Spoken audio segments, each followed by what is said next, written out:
आज हमारे अजमेर में, जो कि मेरा गृह जिला है, वहाँ पर राजस्थान के शिक्षा मंत्री जाते हैं। युवा मोर्चा के कार्यकर्ताओं ने उनको पकड़ने की कोशिश करी और उनका घेराव किया, तो वो एक दूसरे पीछे वाले गेट से उनको भागना पड़ा। तो युवा मोर्चा ने राजस्थान में शिक्षा मंत्री के मन में ऐसा डर पैदा कर दिया है, क्योंकि उन्होंने गलती करी है। अब वो गलती क्या करी है? वो गलती ये करी है कि उनके परिवार के जो सदस्य हैं या रिश्तेदार हैं, उनके अंक आप सभी ने देखे होंगे कि उसमें किस प्रकार की अप्रत्याशित वृद्धि होती है। देखिए, मेरा मानना है हम सभी लोग छात्र जीवन से निकले हुए हैं और कई कार्यकर्ता आज भी छात्र जीवन में हैं। अंकों का ज़्यादा आना और कम आना ये सामान्य प्रक्रिया है। कभी भी ऐसा नहीं हो सकता कि सब किसी के कम आ रहे हैं, किसी के ज़्यादा आ रहे हैं तो इसको हम कुछ गलत भाव से लें। ये एक सामान्य प्रक्रिया है, परंतु इस प्रकार की अप्रत्याशित वृद्धि होना यह कहीं ना कहीं संदेह उत्पन्न करता है। और ऐसी अप्रत्याशित वृद्धि होना, तो मैं कहता हूँ, मैंने मीडिया के सामने भी कहा कि ऐसी अप्रत्याशित वृद्धि या तो शेयर मार्केट में होती है या फिर डोटासरा जी के परिवार के सदस्यों या रिश्तेदारों के अंकों में होती है। अदरवाइज ऐसी अप्रत्याशित वृद्धि कहीं पे भी नहीं होती। आप सभी ने देखा कि झालावाड़ में कृष्णा वाल्मीकि की हत्या कर दी गई। पहले मारा गया, 1 तारीख को इलाज के दौरान उनकी मृत्यु हुई, उनको इतनी बुरी तरह मारा गया। हमारे युवा मोर्चा के साथी, जिसमें हमारे भाई रामकेश जो हमारे प्रदेश मंत्री हैं वो भी थे, हमारे प्रदेश के महामंत्री जो स्वयं वाल्मीकि समाज से आते हैं, हम सभी लोग जयपुर कलेक्टर के पास ज्ञापन लेकर पहुंचे कि जो इन्वेस्टिगेशन है इसमें ये खामियां हैं और हमारी मांग है कि जिस परिवार में मृत्यु हुई है उसको एक नौकरी दी जानी चाहिए किसी भी व्यक्ति को उसके परिवार में, और मुआवजा राशि दी जानी चाहिए। कलेक्टर ने हम लोगों के साथ बहुत अच्छा बर्ताव नहीं किया और हमको बहुत अच्छा रेस्पॉन्स नहीं दिया। आप सभी लोगों ने वो वीडियो देखा होगा कि कलेक्टर हमारी बात सुनने को तैयार नहीं था। जब कलेक्टर हमारी बात सुनने को तैयार नहीं था तो हमारे कार्यकर्ता बाहर आते हैं और बाहर आकर नारेबाजी करने लगते हैं। आप देखिएगा परिस्थितियाँ कैसी हो गई हैं।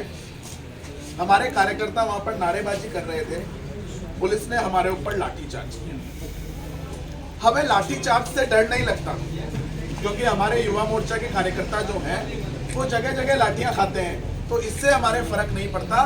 पर मैं आप लोगों के समक्ष ये बात रख रहा हूँ, मैंने आप लोगों के मीडिया के मध्य भी ये बात रखी, मैंने पाली में भी रखी थी, जोधपुर में भी रखी थी, कि लाठी खाना हमारे लिए सामान्य बात है। अगर कहीं पे भी जुल्म होगा तो हम लाठी खा सकते हैं, परंतु किन परिस्थितियों में लाठी चार्ज उन परिस्थितियों में होना चाहिए जब किसी लोक संपत्ति को खतरा हो या किसी व्यक्ति की जान को खतरा हो। हम लोग वहां पर शांतिपूर्वक तरीके से हमारा प्रदर्शन कर रहे थे, किसी भी प्रकार की लोक शांति को भंग नहीं कर रहे थे, परंतु हमारे ऊपर लाठीचार्ज किया गया। बहुत दुख का विषय है, और दुख का विषय इसलिए है क्योंकि राजस्थान के अंदर किस प्रकार से मानव के जो अधिकार हैं, ह्यूमन राइट्स है, उनका वायलेशन हो रहा है। ये ह्यूमन राइट्स के वायलेशन का एक उदाहरण है कि किस प्रकार से ह्यूमन राइट्स का वायलेशन होता है।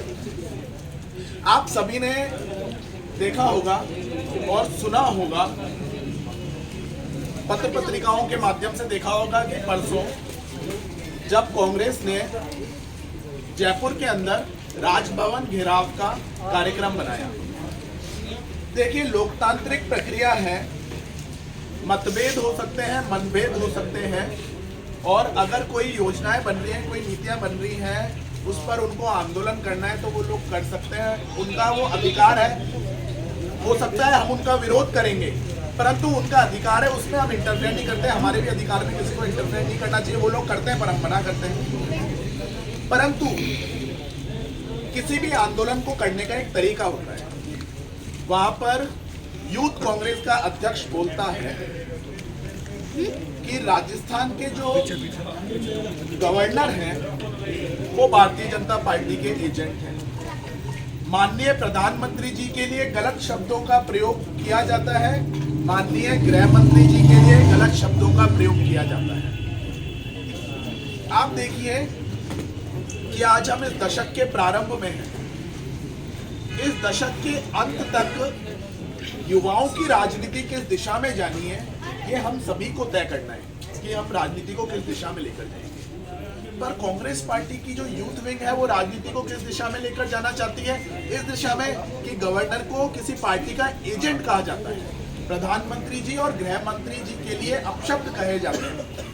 हम भी राजस्थान सरकार की कई योजनाएं होती हैं, उसमें हमारी सहमति नहीं होती, हम अपनी असहमति दर्ज कराते हैं, हम प्रदर्शन करते हैं, पर हम कभी भी जिस प्रकार के शब्द उन्होंने प्रयोग में लिए प्रधानमंत्री जी के लिए, हम मुख्यमंत्री के लिए उस प्रकार के शब्द प्रयोग में नहीं लेते। ये हमारे संस्कार की बात है।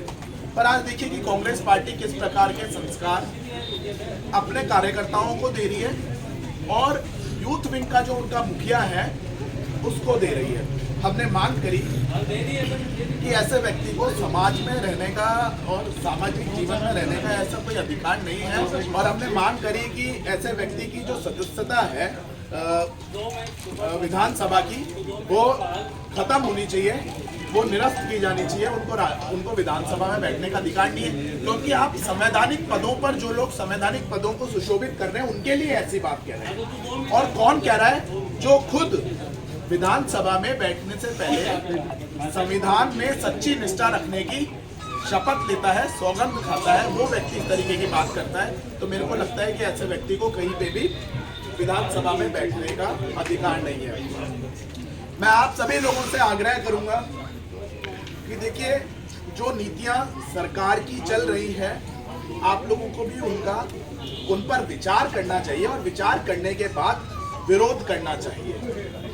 और युवा मोर्चा के ऊपर इसकी बागडोर है। मेरे को बहुत अच्छा लगा कि हमारे युवा मोर्चा अजमेर देहात के जिला अध्यक्ष ने आज ही मेरे को कॉल करा और कहा कि हमारे जो अजमेर के छात्र छात्राएं हैं उनके मन में दुख है, और वो दुख इस बात का है कि जो एक मेहनत करके कोई किसान का बेटा जाके कोचिंग लेता है और मेहनत करता है और उसके बाद उसका आरएएस में सिलेक्शन होता है, ऐसे ही कई बच्चों की जगह जो है ये डोटासरा के परिवार के बच्चे खा रहे हैं या उसके रिश्तेदारों के बच्चे खा रहे हैं। तो हम डोटासरा को अजमेर में नहीं घुसने देंगे।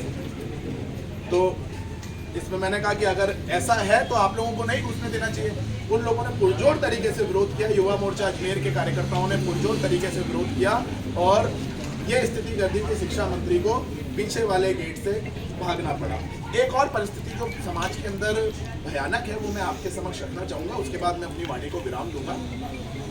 अभी मैं जब हमारे शहर के युवा मोर्चा के जिला अध्यक्ष जी के घर से बाहर आया था, तो जब हम नुक्कड़ पे खड़े थे तो एक कार्यकर्ता है, उन्होंने मेरे को गांव का नाम बताया, नोखा के अंदर एक महिला का अपहरण कर लिया या महिला को कोई व्यक्ति ले गया। वो एफआईआर दर्ज कराने गए तो उनकी एफआईआर दर्ज नहीं हुई। जब उन्होंने कहा कि इस तरीके की घटना है, अपहरण करके ले गए हैं, तो मैंने कहा आप एफआईआर की कॉपी लाइए, हम देखेंगे एफआईआर में क्या एलिगेशन है और एफआईआर के अंदर निष्पक्ष जांच होनी चाहिए, उसकी मांग करेंगे। उन्होंने कहा पुलिस वाले एफआईआर नहीं कर रहे। तो मैंने कहा ऐसा कैसे हो सकता है? तो पुलिस वालों ने गुमशुदगी की रिपोर्ट दर्ज करी। मैंने बोला आप एक बार गुमशुदगी की रिपोर्ट लेकर आइए। राजस्थान में स्थिति भयानक हो रही है, क्राइम बढ़ रहा है और क्राइम बढ़ने के साथ साथ सांप्रदायिक अपराध जो है वो भी बढ़ रहे हैं। आप सभी युवा कार्यकर्ताओं से मैं आग्रह करूंगा, 4-5 दिन पहले का मुख्यमंत्री जी का ट्विटर अकाउंट देखिए।